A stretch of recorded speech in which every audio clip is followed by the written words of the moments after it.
교룡은 다시 창해로. 명부가 유씨 종친들에 이르렀을 때 문득 마등이 손뼉을 치며 말했다. 여러분은 어찌하여 이 사람과 더불어 의논하지 않으셨소? 그 사람이 누구요? 동승을 비롯한 네 사람이 궁금한 듯 물었다. 예주목 유현덕이 여기 있지 않소? 어찌 물어보지 않으셨소? 마등이 한 곳을 가리키며 말했다. 동승은 저기 못 믿어온 얼굴로 다시 물었다. 그 사람이 비록 종친으로 황제의 아저씨 뻘이 된다 하나 지금은 조조에게 붙어 지내고 있으니 어찌 이 일에 끼어들겠소이까? 반드시 그렇게 말할 수는 없소. 내가 전에 사냥터에서 보니 조조가 폐하를 대신해서 만세를 받자 현덕이 등 뒤에 있던 관운장이 칼을 빼어들고 조조를 죽이려 하였소. 현덕이 눈짓으로 그리를 말렸으나 한스럽게도 조조의 이빨이나 발톱 같은 장수들이 너무 많아서이지 조조를 죽일 마음이 없어서였던 것 같지는 않았소. 운장이 덤벼들어 봤댔자 마침내 조조를 죽이지 못할까 근심한 것이었소. 공께서 한번 끌어들여 보시오. 그는 반드시 이 일에 끼어들기를 허락할 것이오. 그때 오석이 조용히 말했다. 이 일은 너무 서둘러서도 아니 됩니다. 마땅히 의논을 맞추어 거기에 따름이 좋겠습니다. 모두들 그 말이 옳다 여겼다. 의논 끝에 먼저 동승을 보내 유비의 속마음을 알아보기로 하고 곧 헤어졌다. 다음날 밤이었다. 동승은 천자의 밀조를 품은 채 어둠을 틈타 유비가 묵고 있는 공간을 찾았다. 문지기로부터 거기 장군 동승이 왔다는 말을 듣자 유비는 문 밖까지 나와 동승을 맞아들었다. 작은 누각으로 동승을 안내해 간 유비가 관우와 장비를 시립게 한 채 자리를 잡고 앉기 바쁘게 물었다. 국구께서 밤중에 이렇게 은밀히 저를 찾으신 데는 반드시 까닭이 있을 것입니다. 무슨 일이십니까? 밝은 날에 말을 타고 서로 오가면 조조가 의심을 할까봐 이렇게 어두운 밤을 빌려 찾아오게 되었소이다. 동승이 그렇게 대답하자 유비는 더 따져 묻지 않았다. 상대가 먼저 실토하도록 기다리려는 것인지 문득 술을 내오게 한 뒤 느긋이 동승을 대접할 뿐이었다. 마침내 동승이 먼저 그 일을 꺼냈다. 그러나 유비의 내심을 알 수 없어 말을 돌렸다. 지난날 사냥터에서 운장은 칼을 빼어 조조를 죽이려 하였소. 그런데 장군은 눈짓을 하고 고개를 저어 운장을 말리셨으니 어찌 된 까닭이오. 그 말에 어지간한 유비의 얼굴에도 놀란 빛이 떠올랐다. 그걸 공께서 어떻게 하십니까? 유비의 다급한 물음에 동승이 능청을 떨었다. 다른 사람은 아무도 못 봤지만 나만은 보았소이다. 그러자 유비는 다시 한번 동승을 살피며 한밤중에 몰래 찾아와 그런 말을 하는 까닭을 헤아려 보았다.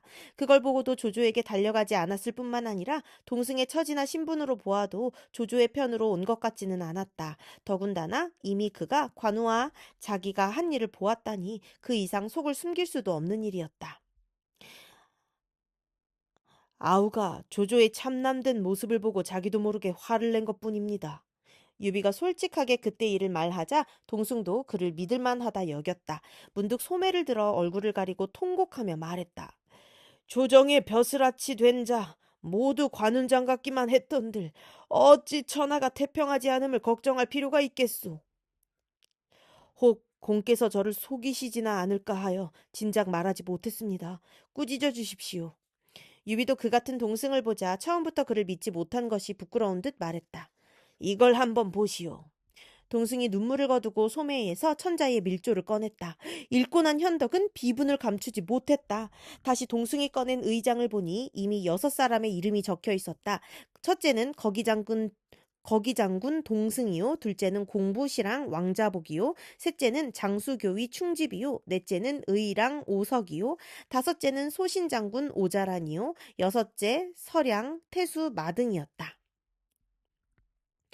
공들께서 모두 폐하의 조서를 받들어 역적을 치고자 하시는데 이 비가 감히 어찌 개와 말의 수고로움을 마다하겠습니까? 의장까지 읽고 난 유비가 결연히 말했다. 그리고 흔연히 그 여섯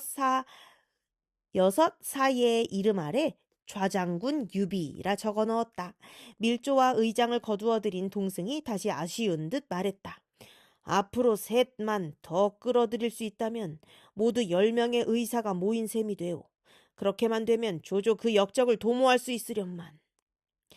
때에 맞게 천천히 꿰 나가시면 될 것입니다. 아무에게나 가볍게 이 일을 드러내 밖으로 말이 새게 해서는 아니 됩니다. 유비가 그렇게 동승의 조급을 달랬다. 이런 얘기 저런 궁리로 동승은 오경 무렵이 되어서야 돌아갔다. 그를 바래다 주고 돌아온 유비는 문득 생각했다. 이미 조조를 적으로 삼기로 작정했으니 아무래도 예민한 그에게는 어떤 느낌이 있을 것이다. 그때에 대비해 미리 손을 써야겠다. 그리고 그 방책으로 뒤뜰에 묶어있는 채마밭을 이용하기로 했다. 날이 밝기 무섭게 그 밭을 손수 일군 유비는 역시 손수 씨앗을 구해 넣고 물을 주었다. 아무런 야망도 없는 순박한 농부의 모습 그대로였다. 유비의 그 같은 돌변에 까닭을 알 리 없는 관우와 장비가 투덜거렸다. 형님께서는 천하대사에 마음을 두시지 않으시고 하잘것없는 농부들의 일을 배우시니 어찌 된 일입니까? 너희가 알 바 아니다. 유비는 그렇게 대답할 뿐 까닭을 말하지 아니했다. 그러나 그 의연함 뒤에 숨겨진 어떤 깊은 뜻을 느꼈던지 관우와 장비 또한 다시는 그 일을 따지고 들지 않았다. 그러던 어느 날이었다. 관우와 장비는 어디 가고 유비만 허름한 농부 차림으로 뒤뜰의 채마밭에 물을 주고 있는데 허저와 장료가 수십 명을 이끌고 찾아와 말했다. 승상께서 부르십니다. 사군께서는 얼른 갈채비를 하십시오. 그 돌연한 부름에 유비는 놀라움과 두려움에 사로잡혔다. 도둑이 제발 저린 격이었다. 그러나 내색 없이 물었다. 몹시 긴한 일이요? 모릅니다. 그저 제게 가서 사군께서 오시도록 청하란 분부만 내리셨습니다. 허저가 무뚝뚝히 대답했다. 혹시나 동승의 모의에 가담된 일이 탄로나지 않았는가 하는 불안도 있었지만 유비는 달리 구실이 없었다. 하는 수 없이 두 아우도 딸리지 못한 채 조조가 기다리는 곳으로 갔다. 요사이 집에서 큰일을 하고 있다 들었소만. 조조가 웃는 얼굴로 유비를 맞으며 말했다. 큰일이라는 말에 유비는 가슴이 섬뜩했다. 절로 얼굴이 흑빛이 된 채 얼른 대꾸조차 못했다. 그러나 조조는 어찌 된 셈인지 여전히 다정하게 유비의 손을 잡고 자신의 뒤뜰로 갔다. 현덕, 농사를 배우는 일은 쉽지 않소. 어떠시오? 할만하오? 조조가 다시 그렇게 물은 뒤에야 유비는 문득 조조가 말한 큰일이 농사란 걸 깨달았다. 동승과 꾸미고 있는 일을 가리킨 것이 아니란 걸 알자 유비도 마음을 놓으며 대답했다. 별일이 없기에 소일거리로 하고 있을 뿐입니다. 농사를 배운다 할 수야 있겠습니까? 그리고 슬며ët 보니 조조는 왠지 기분이 좋은 눈치였다. 아마도 몰래 사람을 놓아 유비의 동태를 살피다가 그가 흙을 주무르며 소일한다는 말을 듣고 속 깊이 가진 의심을 다소나마 푼 듯했다. 유비는 속으로 채마밭 가꾸기를 잘 시작했다는 생각이 들었다.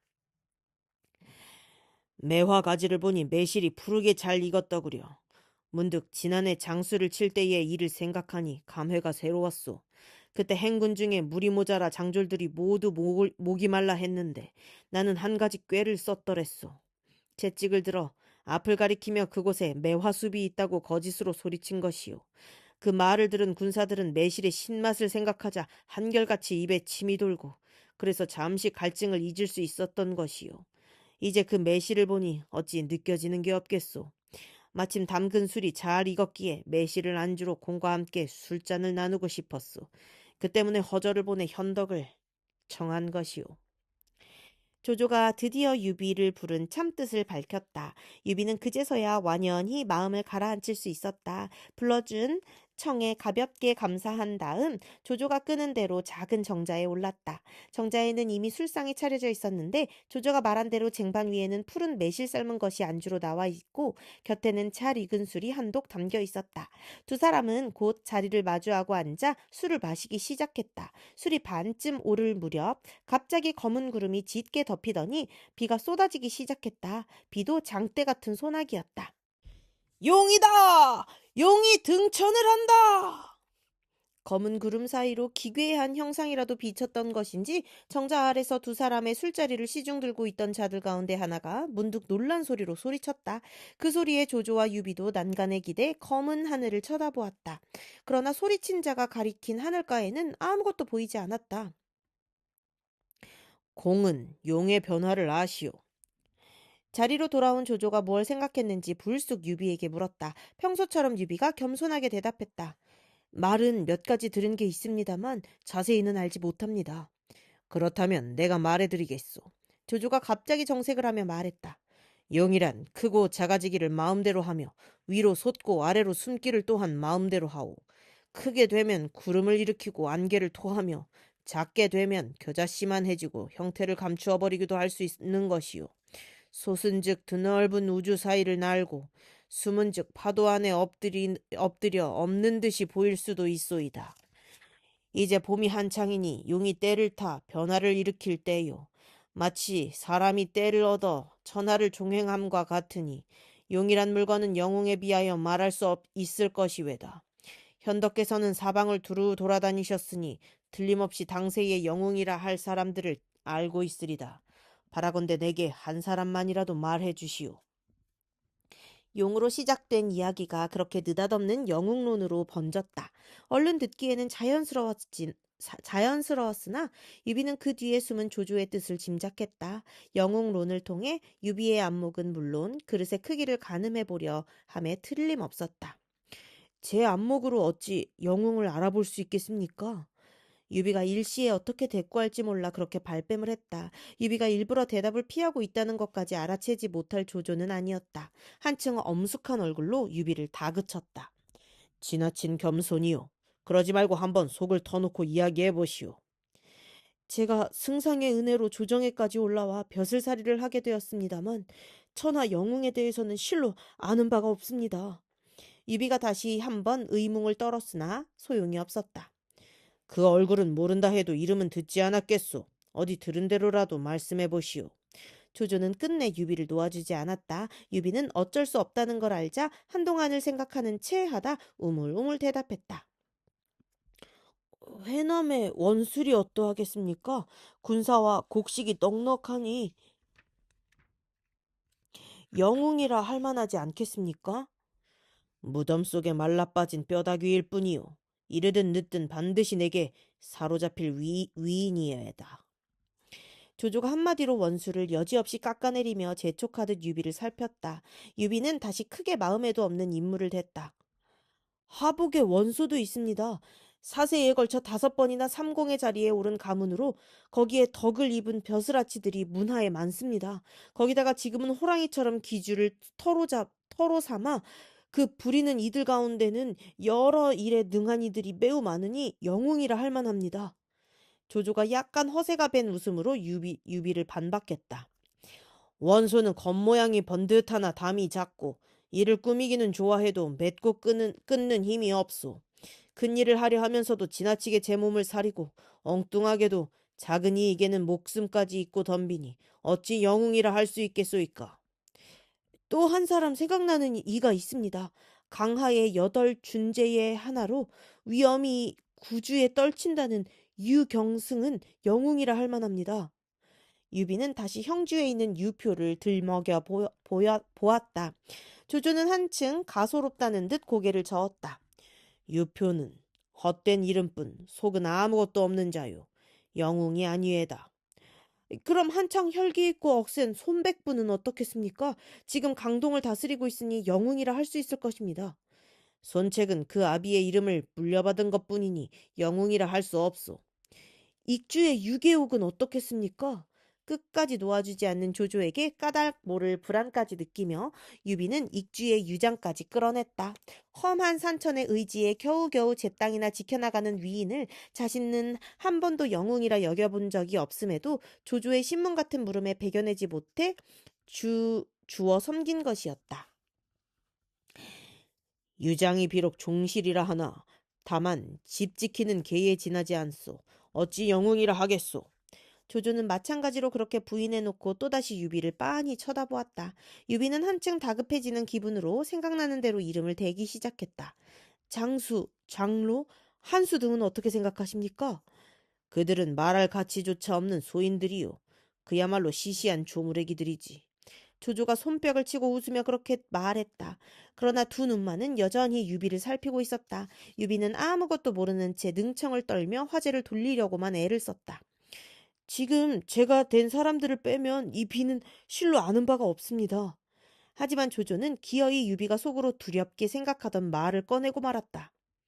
무릇 영웅이란 가슴에는 큰 뜻을 품고 배에는 좋은 지모가 가득한 사람으로 우주의 기운을 머금고 하늘과 땅의 뜻을 토해내는 자요.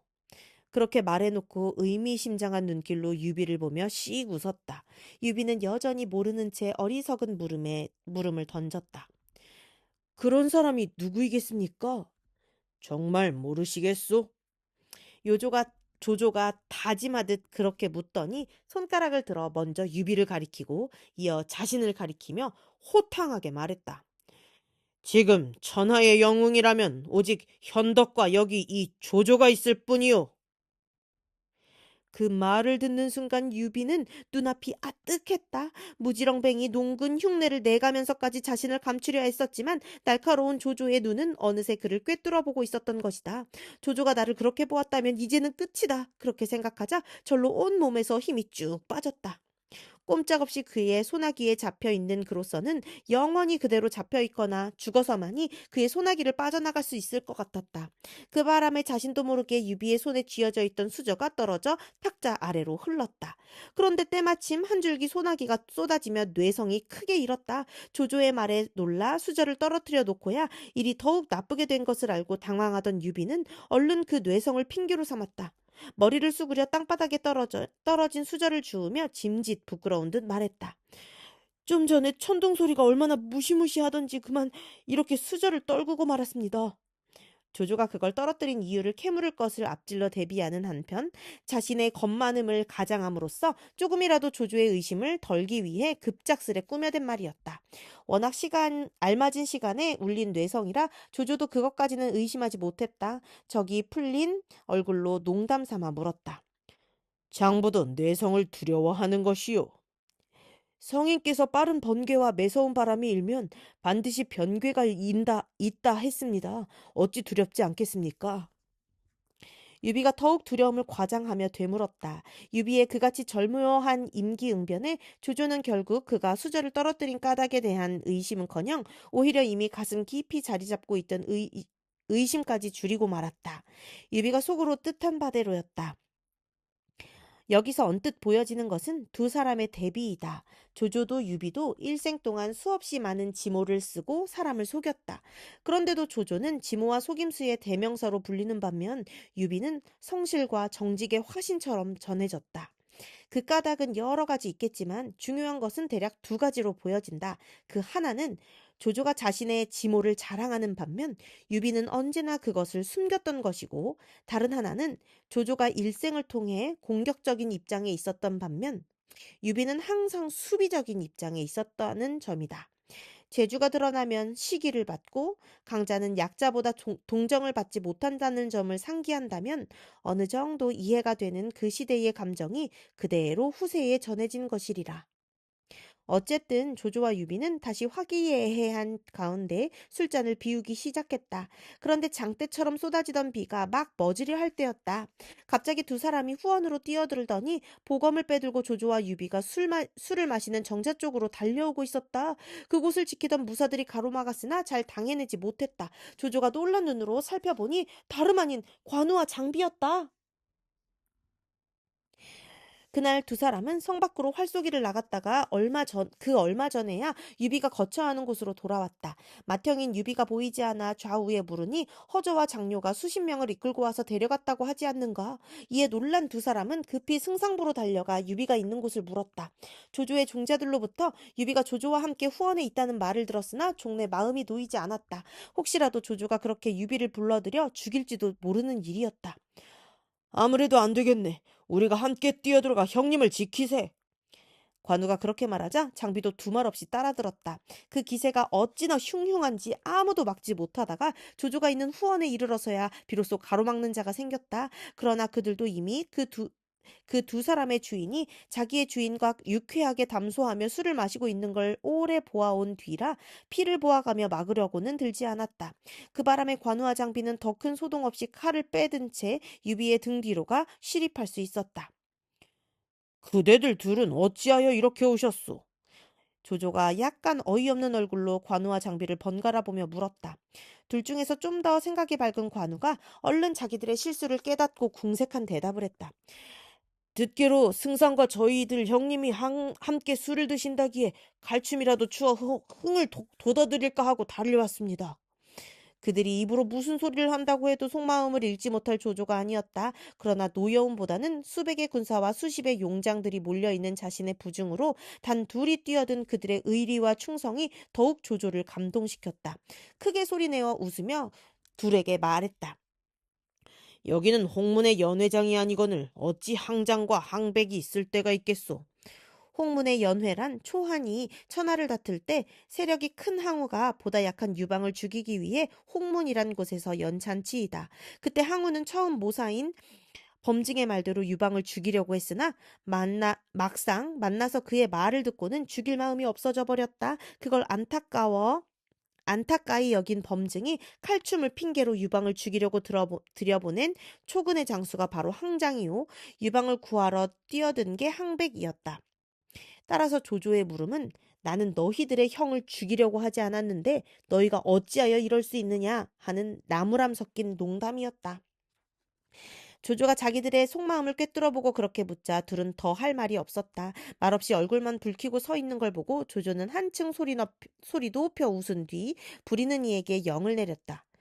저 두 번쾌에게도 술을 올려라. 번쾌는 바로 저 홍문의 연회에서 유방의 목숨을 노려 칼춤을 추는 항장과 항백을 역시 칼춤으로 가로막으며 유방을 지킨 한군 쪽의 맹장이었다. 조조의 그 같은 너그러움에 관우와 장비도 감동하여 절하며 잔을 받았다. 조조가 한층 호쾌하게 웃고 은근히 마음 죄던 유비도 비로소 마음을 놓고 따라 웃었다. 조조가 놀라 우리 둘을 죽이려 들까 실로 두려웠습니다. 술자리가 파하고 돌아오는 길에 어지간한 관우도 긴 한숨을 내뿜으며 그렇게 말했다. 유비가 삥긋 웃으며 그 말을 받았다. 그럴 리야 있겠나. 그런데 조조가 왜 형님을 불렀습니까? 그야 나를 떠보기 위해서였지. 하기야 정말 위태로운 때가 있기는 했네. 그리고 유비는 그날 있었던 일을 둘에게 얘기해 주었다. 내가 농사를 배우는 척한 것은 조조가 내게 큰 뜻이 없다는 걸 알게 함이었지. 처음에는 조조도 그렇게 속아주는 것 같았네. 그런데 이런 얘기 저런 얘기 끝에 뜻밖에도 조조가 나를 가리키며 자기와 비길 만한 영웅이라 하지 않았겠나. 나는 그 말에 놀라 그만 자신도 모르는 사이에 수저를 떨어뜨리고 말았네. 생각해보게. 조조가 정말 나를 그렇게 본다면 당장 죽이지는 않는다 해도 영영 나를 이렇게 붙들어둘 게 아닌가. 거기다가 수저를 떨어뜨려 놓고 나니 이번에는 조조가 그 일로 새로운 의심을 가질까 두렵더군. 만약 내가 놀란 게 그가 내 속셈을 꿰뚫어 본 때문이란 걸 알면 그의 의심은 더 커지지 않겠나. 그런데 때마침 천둥이 울려 나는 짐짓 천둥 소리에 겁먹은 척함으로써 나를 숨길 수 있었네. 그때야말로 진정으로 위태로운 때였다네. 그 말에 관우와 장비도 감탄을 거두지 못했다. 실로 놀라운 형님의 고견이십니다. 그러고는 한층 공경하는 눈길로 유비를 우러러 보았다.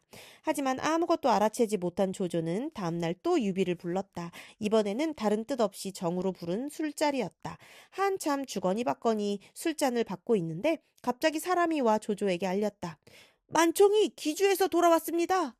만총은 원소의 동태를 살피기 위해 기주로 갔던 사람이라 조조는 궁금한 게 많았다. 거기다가 현덕에 대한 뿌리 깊은 의심도 거의 없어진 뒤라 조조는 그 자리로 만총을 불러들였다. 그래, 간 일은 어떻게 되었는가? 위로에 술 한 잔을 내리기 바쁘게 조조가 물었다. 만총은 술 한 잔을 비울 생각도 않고 놀라운 소식을 전했다.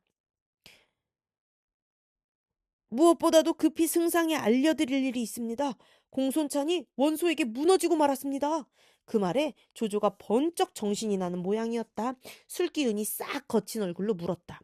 공손찬이 무너졌다니 어서 그 자세한 경과를 말하라.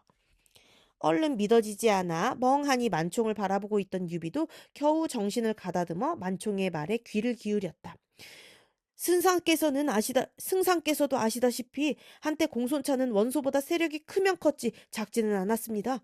그런데 원소가 힘을 다해 세력을 키워가는 동안 공손차는 자만에 빠져 지키는 데만 연연했습니다. 그러다 보니 싸움이 거듭될수록 점점 이롭지 못했는데 공손차는 거기서 그치지 않고 더욱 어리석은 짓을 저질렀습니다. 다름이 아니라 과감히 나가 싸우는 대신 더 크고 든든한 성을 쌓아 안으로 움츠러드는 방도를 취한 것입니다. 공손차는 그 성 위에다가 다시 높이가 10장이나 되는 누각을 세워 역경루라 하였는데 거기다가 곡식을 쌓아두고 군사 30만으로 성 안에서 지키게만 했습니다. 혹 그 성 외에 다른 성이 원소에게 포위당해 좌우에서 그곳을 구하고자 청을 해도 끝내 들어주지 않았습니다. 만약 한 곳을 구해주게 되면 뒤에 다른 곳에서 싸우는 자들도 그 구원만을 기다려 죽도록 싸우려 들지 않는다는 까닭이서였습니다. 그렇게 되니 원소의 군사들이 쳐들어올 때마다 공손차는 가만히 앉아 여러 성을 잃게 되었습니다. 저희 주인이 구해주지 않는다는 것을 알자 죽기로 싸우기는커녕 오히려 제대로 싸워보지도 않고 항복하기 때문이었습니다. 그렇다 해도 그토록 강성하던 공손찬이 그렇게 어이없게 망할 수야 있나. 조조가 만총의 말이 아직 끝나지도 않았는데도 참지 못하고 물었다. 만총은 차근차근 그 뒤의 경과를 얘기해갔다. 물론 공소찬도 가만히 앉아서 망하기만을 기다린 것은 아닙니다. 마침내 세력이 외로워진 걸 알자 그도 여러 가지로 방도를 내어 보았습니다. 먼저 허도로 사람을 보내 승상께 구원을 청하는 글을 올렸으나 도중에 그 사자가 원소의 군사들에게 사로잡히는 바람에 뜻을 이루지 못했습니다. 다시 흑산적의 우두머리인 장년에게 글을 보내 안팎에서 호응해 원소를 치려했으나 그 또한 글을 지닌 사자가 원소의 군사들에게 사로잡힌 바 되어 오히려 거꾸로 적에게 이용만 당하고 말았습니다. 그 글에서 공손차는 장현이 지른 불길을 군호로 성 안에서 달려나와 원소군을 치기로 했는데 그걸 원소가 이용한 것입니다.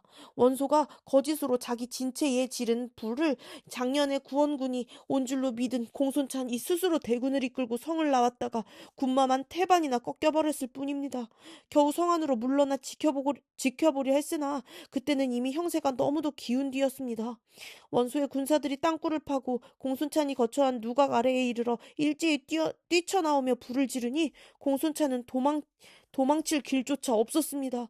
결국 먼저 처자를 죽이고 공손찬도 스스로 목매 죽으니 일가의 시체마저 모두 불타 무덤조차 남기지 못할 지경에 이르고 말았습니다. 거기까지 듣자 유비는 쏟아지는 눈물을 억누를 길이 없었다. 한때는 동탁에게도 뒤지지 않았고 지금 영웅으로 이름을 내걸고 있는 제후들 가운데서는 가장 먼저 기업을 이룩했던 사람, 그리고 무엇보다도 의지가지 없는 고아로서 순전히 혼자 힘으로 북방의 효웅이라 불릴 만큼 큰 세력을 쌓았던 투지의 사나이에게는 너무도 어울리지 않는 비참한 최후였다. 하지만 그보다 더 슬피 유비를 울게 한 것은 그와의 오랜 세월이었다. 20여 년 전 노식의 초당에서 만난 이래 유비의 삶은 그와 깊은 관련을 맺어왔다. 돗자리를 짜며 탁현의 저잣거리를 떠도는 유비에게 그래도 유협세계에서 두각을 나타낼 수 있게 해준 것은 그 무렵 탕령으로 와있던 그의 숨은 도움이었으며 장비를 얻게 한 것도 결국은 공손찬의 힘이나 다름없었다. 그 뒤 겨우 수백의 잡병으로 세상에 나온 뒤에도 항시 저만큼 앞서가 있던 공손찬은 유비에게 힘이 되어 주었고 마지막에는 유비가 공손찬의 한 팔이라고 알려질 만큼 가까운 사이가 되었다. 그에게서 자만과 안주의 기색이 보이고 자신을 그저 한 부장 정도로 취급하는데 반발해 그의 그늘을 벗어나기는 했지만 공손차는 실로 유비에게는 거의 갚을 길 없는 은혜의 빛을 준 사람이었다. 어쩌면 그때 내가 성급한 야망에 들떠 있었는지 모른다. 혹은 자신이 몇 년만 그 곁에 남아 진심 어린 충고로 그를 말렸던들 공손찬이 그토록 참담하게 몰락하지는 않았을지도 모른다는 생각과 함께 유비는 문득 그런 후회와 한탄이 일기까지 했다. 하지만 조조는 달랐다. 한때에 같은 대의 아래 싸웠고 또 한때는 적으로 맞섰던 공손찬이란 거목의 쓰러짐에 대한 감상도 잠시 그는 곧 냉정한 현실로 돌아왔다. 그래, 그 뒤 원소의 동태는 어떤가? 한동안의 침묵 끝에 조조가 그렇게 묻자 만총은 기다렸다는 듯 입을 열었다. 이제 원소는 항복한 공손찬의 군사들까지 거두어 그 성세는 실로 대단한 바 있습니다. 그런데 그 아우 원술은 회남에 있으면서 호사와 교만이 지나치고 군사와 백성들을 백성들을 돌보지 않아 모두들 그를 버리고 떠남에 그 세력이 몹시 약해졌습니다. 이에 마침내 지탱하지 못할 것을 짐작한 원술은 사람을 원소에게 보내 천자의 호를 바치고 그에게로 돌아가려 하고 있습니다. 원소 또한 원술이 가진 옥새가 탐이나 그걸 허락하니 원술은 친히 옥새를 호송하여 바치리라 약조했습니다. 제가 보기에 지금 그대로 버려두면 회남은 기주로 돌아가고 맙니다. 만일 원소와 원술 두 사람이 힘을 합친다면 그때는 다시 그 땅을 회복하기 어려울 것입니다. 바라건대 승상께서는 그 전에 급히 이를 처결하십시오. 만총이 그렇게 말을 맺을 때야 유비도 비로소 감상에서 깨어났다. 죽은 사람은 죽은 사람. 그렇게 생각하자 먼저 떠오른 것은 조자룡의 훤한 얼굴이었다. 공손찬이 거느리고 있던 모든 장수가 원소에게 항복했다 할지라도 조자룡만은 그럴 만한 처지가 못 되었다. 이미 한번 원소를 버리고 온 그라 죽지 않았다면 어디론가 정처 없이 떠돌고 있으리란 짐작이 갔다. 지난번 헤어질 때 눈물을 글썽이며 떠나던 그를 차라리 자신 곁에 잡아두는 편이 옳았다는 생각이 들며 유비는 다시 한번 때늦은 후회를 했다. 그렇지만 한번 생각이 현실로 돌아오자 더욱 다급한 것은 자신의 처지였다. 공손찬에게는 불행한 일이지만 이 같은 변화야말로 내게는 한 기회다. 이때를 틈타 조조로부터 몸을 떼내지 않는다면 언제 다시 때가 올지 알 수 없다. 그렇게 생각한 유비는 조용히 몸을 일으켜 조조에게 청했다. 만약 원술이 원소에게 투항하려 하면 반드시 서주를 지나게 될 것입니다. 청컨대 제게 한 갈래의 군사를 나눠주십시오.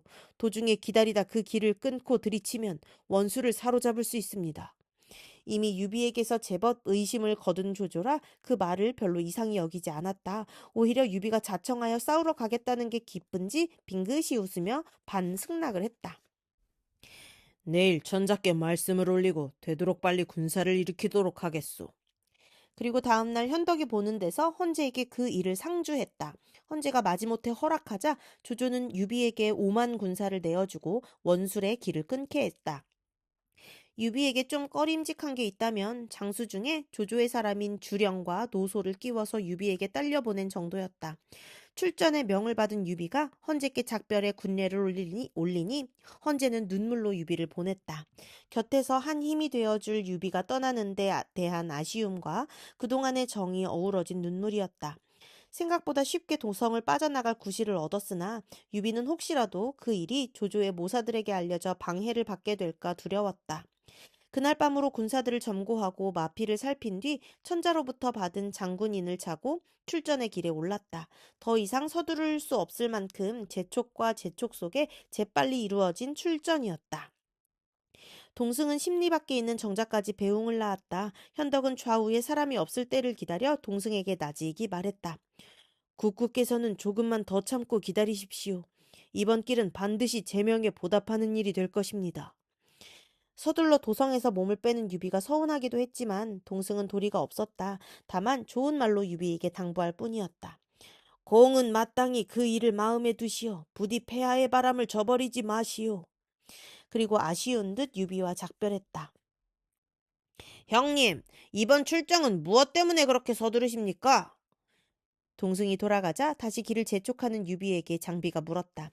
진작부터 묻고 싶었으나 곁에 다른 사람이 있어 참아온 끝이었다. 유비가 비로소 속을 털어놓았다. 나는 새장에 갇힌 새요. 그물에 든 고기 같은 신세다. 지금 이렇게 떠나는 것은 마치 고기가 대해로 돌아가고 새가 푸른 하늘로 치솟아 오르는 것과 같다. 새장과 그물의 얽매임을 받지 않으려는 것이다. 알겠느냐? 그 말을 듣자 장비는 물론 곁에 있는 관우까지 고개를 끄덕였다. 주령과 노소는 조조가 내게 딸려준 자들이니 각별히 눈여겨 살피고 얼른 이곳을 벗어나도록 하자. 유비는 그런 두 아우를 재촉해 더욱 행군을 빨리하게 했다. 이때 곽가와 정욱은 조조 세력 아래 있는 곡식과 돈을 헤아려 보기 위해 조조 곁에 없었다. 그런데 돌아와 보니 그 사이 조조가 유비를 서주로 보냈다고 하지 않는가. 둘은 그 소식을 듣고 급히 조조에게 달려가 물었다. 승상께서는 어찌하여 유비에게 군사를 주어 보내셨습니까? 원술이 원소에게로 가는 그 길을 끊기 위해서요. 조조가 아직도 별다른 의심 없이 그렇게 대답했다. 정욱이 답답한 듯 말했다. 지난날 유비를 예주목으로 삼으실 때 저희들은 오히려 그를 죽이라고 청했으나 승상께서는 들어주지 않으셨습니다. 그랬지. 죄 없는 사람을 죽일 수는 없었네. 거기다가 지금은 또 유비에게 군사까지 주어 보내셨으니 이는 곧 용을 풀어주어 바다에 들게 하고 호랑이를 놓아주어 산으로 돌아가게 한 것과 다름없습니다. 뒷날 다스리려 하신들 어떻게 다시 잡아들일 수 있겠습니까? 곽가도 옆에서 거들고 나섰다. 승상께서는 유비를 죽이시지 않으셨을 뿐만 아니라 어이없게도 군사까지 딸려 떠나게 하셨습니다. 옛사람의 이르기를 적을 놓아주는 데는 하루면 되지만 그 근심은 만세에 이어질 것이라 했습니다. 바라건대 승상께서는 깊이 살펴주십시오. 곽가까지 나서자 조조도 아차 싶었다. 아직 유비가 멀리는 가지 못했을 것임을 다행으로 여기며 허저를 불러 영을 내렸다. 그대는 먼저 장졸 500을 이끌고 달려가 유비를 뒤쫓거든 그에게 되돌아오라고 전하시오. 분부대로 하겠습니다. 허저는 그렇게 답하고 날랜 군사 500을 뽑아 질풍처럼 달려나갔다. 한편 유비는 재촉에 재촉을 거듭하고 있는데 갑자기 뒤에서 먼지가 일며 한때의 군마가 달려오고 있었다. 유비는 대강 그들이 누군지 짐작이 갔다. 저것은 반드시 조조가 우리를 뒤쫓으려 보낸 군사들일 것이다. 영체를 세우고 만일에 대비케 하라. 유비가 굳은 얼굴로 관우와 장비에게 말했다. 유비의 영대로 행군을 멈추고 진체를 세운 관우와 장비는 각기 무기를 든 채 유비 곁에 갈라섰다. 뒤따라온 허저가 보니 갑주와 무기를 엄히 갖추고 가지런히 진세를 벌인 군사들 앞에 범같은 두 아우를 거느리고 선 유비의 위풍이 전에 없이 당당했다. 자신도 몰래 두려운 마음이 일어 유비 앞에 이르자 말에서 내리며 군례를 올렸다. 공은 무슨 일로 이렇게 오셨소? 유비가 부드럽고도 위험 있는 목소리로 물었다. 허저가 까닭없이 움츠려들며 대답했다. 승상의 명을 받들어 군사를 되돌려 돌아가시기를 특히 장군께 청합니다. 따로 상의하실 일이 있다는 말씀이셨습니다. 장수가 군사를 이끌고 밖에 나와 있을 때는 임금의 명도 받지 않는다 하였소. 더구나 나는 이미 임금을 배웠고 승상과도 말을 나눈 뒤에 떠나왔으니 이제 새삼 달리 의논할 것도 없소이다. 공께서는 속히 되돌아가 승상께 이 같은 내 뜻을 전해주시오. 말은 여전히 부드러우나 그 안에 담긴 뜻은 강한 거절이었다.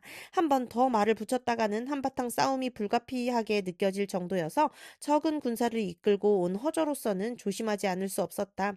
허저는 마음속으로 가만히 헤아려 보았다. 승상께서는 저 사람과 교분이 두터울 뿐만 아니라 이번에 내가 받은 명도 그와 싸움을 해가면서까지 끌고 오라는 것은 아니었다. 다만 말로 저 사람을 되돌아오게 하라는 것이니 이제 이렇게 나오는 이상 그대로 돌아가 저 사람의 말이나 빨리 전하는 게 좋겠다. 힘으로라도 저 사람을 되돌릴 작정이셨다면 어찌 내게 500의 군사만 주셨겠는가. 그렇게 마음이 정해지자 허저는 그대로 유비의 말을 따르기로 작정했다. 알겠습니다. 승상께 그대로 전해 올리겠습니다. 허저는 그 말과 함께 말 위에 오르더니 군사들을 이끌고 오던 길을 되짚어 돌아갔다. 그것 보십시오. 유비가 순순히 군사를 되돌리지 않은 것만으로도 그 마음이 변한 걸 알 수 있지 않겠습니까? 허저가 돌아가 조조에게 유비가 한 말을 전하자 정욱과 곽가가 곁에서 그렇게 입을 모았다. 그러나 조조는 아직도 유비가 자신의 소나기를 벗어난 걸 믿고 싶지 않은 모양이었다. 그래도 내게는 주령과 노소가 있소. 그들이 곁에 함께 붙어 있으니 현덕은 감히 마음이 변할 수 없을 것이오. 더구나 내가 이미 보내놓고 어찌 다시 불러들인단 말이오. 그러고는 다시 유비를 뒤쫓으려 하지 않았다. 유비가 이미 도성을 떠났다는 말을 듣자 동승과 함께 조조를 죽이려는 음모에 가담한 나머지 사람들은 적지 않이 기세가 상했다.